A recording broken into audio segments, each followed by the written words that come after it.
Ok, situacija je taka, gre pa takole.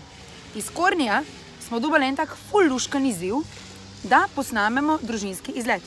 Najprej ga morate vi podpreti. Jani bo en predlog, jaz bom dala drugega in vi zberete, kam bi šli z nami. Potem moramo premagati še 2 para, tako da jaz sem se ful potrudila. Pustijo vse te jasne, Bled, Bohinj, Vintgar, Soča. Lej, res, Slovenija je lepa, zelenci, ampak to so stvari, ki smo jih že ful videli. Jaz pa ne poznam Prekmurja. Ful mi je dober jezik. V Prekmurju imam en skriti adut, nekoga, ki ga Sija zelo rada posluša, oziroma jo, a veste, o kom govorim? In ona mi je rekla, kam ne grem. Tako da, gremo pogledati Vulkanijo, to so eni vulkančki več izhodi, gremo pogledati ene plaže, ki je beko morje, Prekmurska jezera, v glavnem, imeli se bomo ful luštno. Za hrano je poskrbljen, Korni bojo, tako da, glasujte za moj izlet, kam me vanjete, da je ful boljši od vseh ostalih.